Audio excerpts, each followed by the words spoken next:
did you get into Reiki or healing touch, and what's the difference between those two? Sure. My journey to find Reiki honestly was sort of a perfect storm of grief.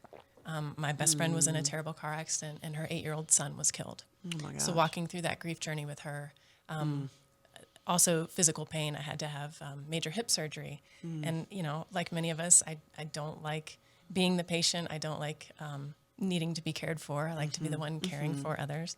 And also for me, it was corporate burnout. So we had an IT consulting company, and, for a decade, we were back and forth to Manhattan. We were across the world working long hours.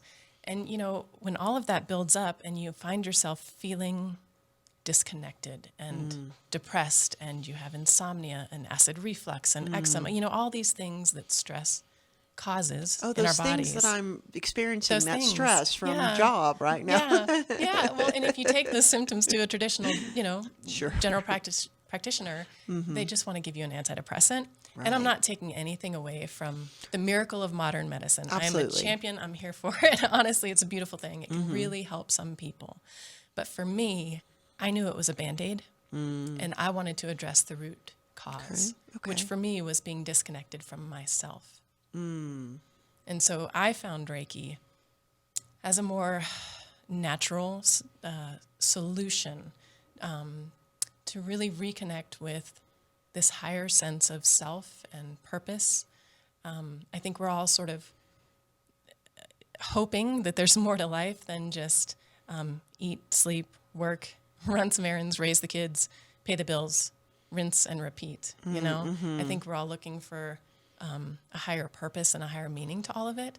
And I found it through Reiki. We were talking about that. Well, I have a couple of, I have this little habit with my staff, like of speaking to them in memes. I do it every morning. I give them this meme. One of the ones this past week had to do with, it was basically Maslow's hierarchy of needs and leading to the very top, and Maslow talks about that as like self-actualization, but the way it was described here is purpose, like finding your purpose and then focusing on fulfilling it.